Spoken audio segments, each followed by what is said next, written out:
अस्सलामुअलैकुम 10th class, कैसे हैं आप सब। उम्मीद है आप खैरियत से होंगे। यूनिट नंबर 16 के हमारे एक्सरसाइज के न्यूमेरिकल्स चल रहे थे। आज हम क्वेश्चन नंबर 7 और क्वेश्चन नंबर 8 अपना एंड करेंगे। और ये क्वेश्चन नंबर 7 आपको क्या कह रहा है, resistivity of a given copper wire of length 2 metre and उसकी रेजिस्टिविटी आपको क्या दी हुई है। रेजिस्टिविटी का क्या ऐसा यूनिट होता है, ओम मीटर, और इससे आपको पता चलता है कि आपको रेजिस्टिविटी की वैल्यू दी हुई है। पहले हम इसकी स्टेटमेंट पढ़ लेते हैं, फिर मैं आपको समझाऊंगी कि इस क्वेश्चन में वो आपसे क्या पूछ रहा है।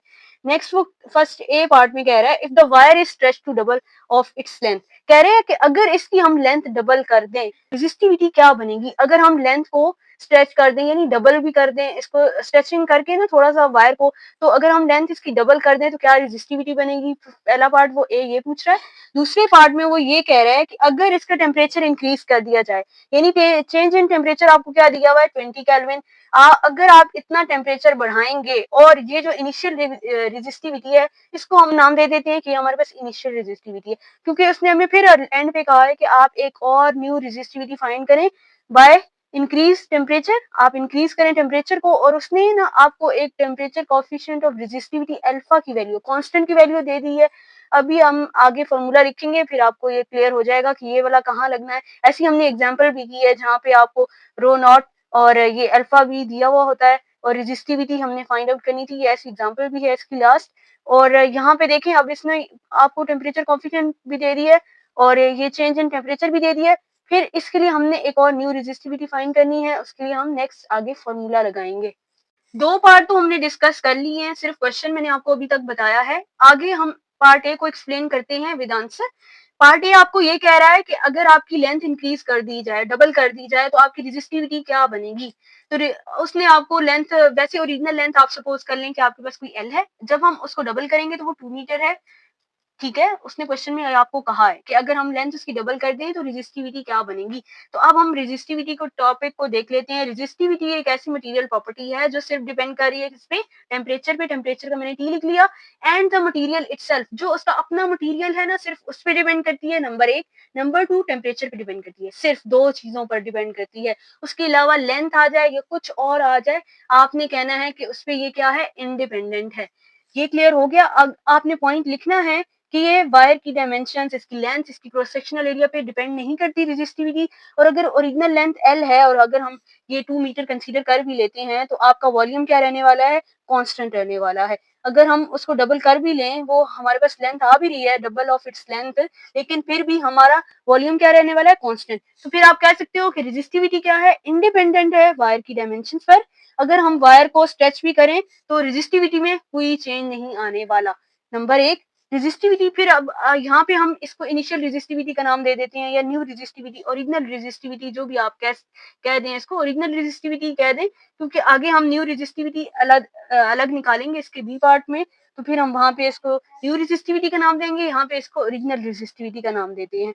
तो ओरिजिनल रेजिस्टिविटी आपके पास क्या आ गई, यही आ गई, क्योंकि ये लेंथ में तो इंडिपेंडेंट है, और अगर लेंथ में इंडिपेंडेंट है तो हमारी रेजिस्टिविटी यही आएगी जो इसने आपको ओम मीटर में दी हुई है। रेजिस्टिविटी का ऐसा यूनिट क्या होता है, ओम मीटर।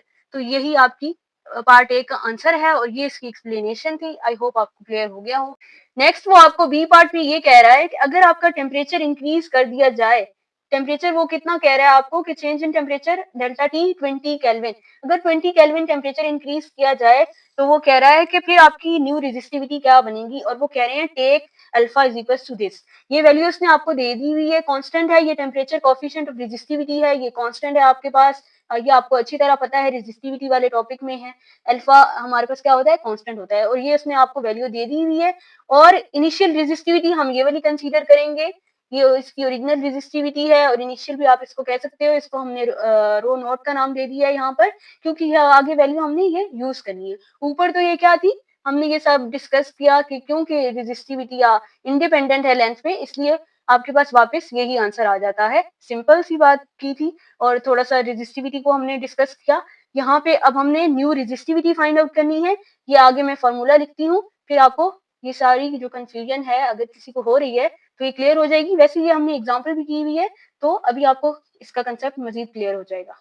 अब देखिए, ये आपका फॉर्मूला लगना है, ये आपके रेजिस्टिविटी वाले टॉपिक में है पीछे, ये एग्जांपल में भी हमने फॉर्मूला यूज किया है। अब ये वाली रेजिस्टिविटी हमने फाइंड आउट करनी है, तो इसको मैं यही रहने दूंगी और ये वाला उठ के क्या उधर हो जाएगा, चला जाएगा। यहाँ पे ये नेगेटिव है, उधर जाके क्या हो जाएगा, इक्वल के उस साइड जब चीज जाती है नेगेटिव हो तो पॉजिटिव हो जाती है, पॉजिटिव हो यहाँ पे तो उधर जाके नेगेटिव हो जाती है। इतना तो आपको पता ही होगा। अब यहाँ से ये देखें रो नॉट, यानी ये दोनों जगह है, यहाँ से हम ये चीज कॉमन ले सकते हैं। इसको हमने बाहर निकाल लिया और अंदर आपके पास क्या बच गया, आपका कांस्टेंट अल्फा प्लस आपका डेल्टा टी इधर साथ आ गया, और प्लस यहाँ पे ये चीज हमने कॉमन ले ली तो यहाँ पे क्या रह गया, 1 रह गया। अब सिंपल हमने वैल्यूज, ये इनिशियल और ओरिजिनल जो आपकी रेजिस्टिविटी की वैल्यू थी, जो आपका ए पार्ट का आंसर था, वो आपने ये यहाँ पे लिखी रो नॉट की वैल्यू ये, देन आपने क्या लिखा, अल्फा की वैल्यू जो उसने आपको कांस्टेंट की वैल्यू दी हुई थी वो आपने लिखी। केल्विन इनवर्स को मैंने 1/k लिख लिया है, और अब देखिए 1/k और केल्विन आपस में कट जाएंगे, ये दोनों कट गए क्योंकि ये केल्विन इनवर्स था, इसको हमने 1/केल्विन लिख लिया और केल्विन केल्विन से कैंसिल, +1 एज इट इज। और ये टर्म आपस में मल्टीप्लाई होंगी, और जब हम इसमें ऐड करवाएंगे तो हमारे पास क्या रिजल्ट बनेगा वो हम लिख लेते हैं। ये टर्म आपकी ऐसी 1.7 मल्टीप्लाई 10⁻⁻8 ओहम मीटर, इन दोनों को मल्टीप्लाई करवा के प्लस ऐड करवा के वो मैं इकट्ठा ही लिख रही हूँ, आपके पास आएगा 1.078। ये आपने कैलकुलेटर पे कैलकुलेट करना है, मैंने भी किया है। देन आप जब इन दोनों को मल्टीप्लाई करवाएंगे तो ये मैंने कैलकुलेटर पे कैलकुलेट करवा लिया है, आपके पास आ जाएगी ये वैल्यू 1.83 मल्टीप्लाई 10⁻⁸ ओहम मीटर। तो आप कह सकते हैं कि जो आपने टेम्परेचर इंक्रीज करवाया था 20 केल्विन, उसकी वजह से जो आपकी रेजिस्टिविटी आई है न्यू, वो आई है 1.83 मल्टीप्लाई 10⁻⁸ ओहम मीटर। तो अगर आप इंग्लिश में कोई लाइन लिखना चाहें, so the new resistivity after the temperature increase is, ये वाली वैल्यू आप लिख दें, और यही आपका क्या है, फाइनल आंसर है। नेक्स्ट है आपका question number 8, at some temperature t naught the resistivity of a metallic conductor is 1.7 multiply 10⁻⁸। Same ये वही पिछले क्वेश्चन वाली, आपने जो भी प्रीवियस क्वेश्चन किया क्वेश्चन नंबर 7, सेम वही वैल्यू है। इनिशियल रेजिस्टिविटी आप इसको नाम देंगे rho naught 1.7 multiply 10⁻⁸ ohm metre.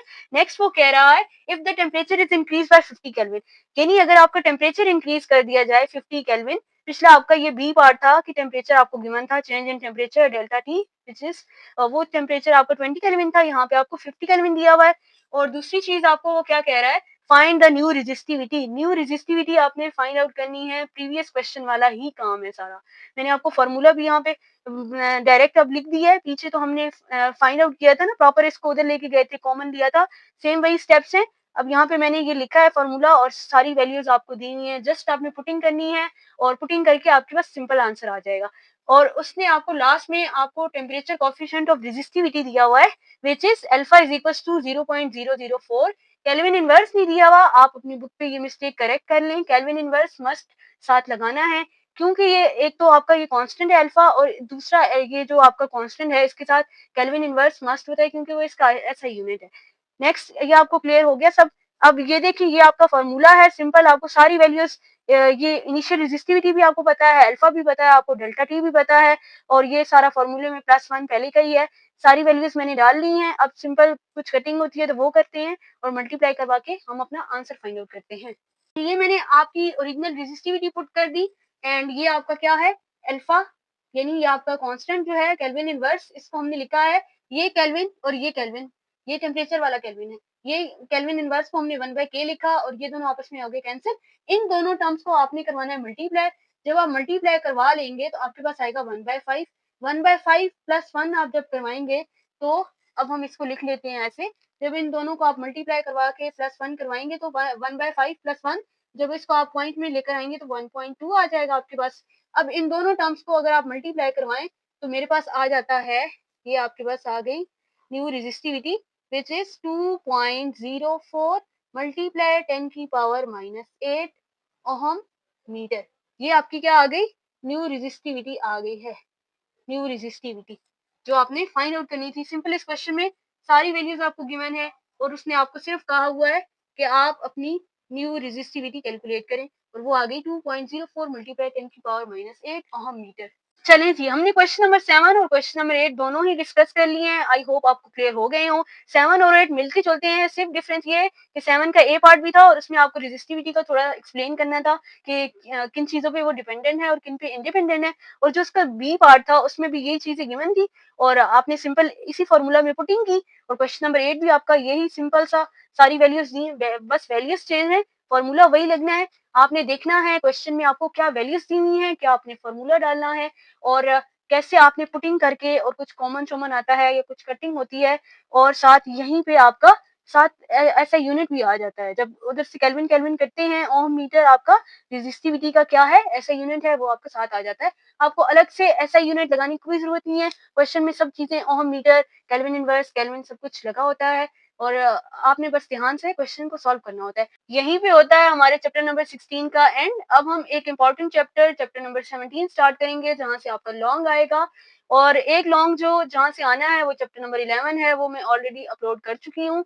और उसके अलावा 11 और 17 के अलावा जितने भी चैप्टर्स मेरे यूट्यूब चैनल पर अपलोड हो रहे हैं, उनमें से आपका शॉर्ट बनना है। ये सिलेक्टिव चैप्टर्स मैंने कुछ-कुछ उठाए हैं रैंडम, लेकिन स्टार्ट तरतीब से की है, 11 की है, देन 14, देन 16, अब 17 और इसके बाद आपका लास्ट 21 रह जाएगा। 21 से आपका क्या आना है? शॉर्ट आना है। 17 पे हम मूव करेंगे, वो नेक्स्ट वीडियो होगी। तब तक के लिए अल्लाह हाफ़िज़, अपना बहुत सारा ख़्याल रखिए।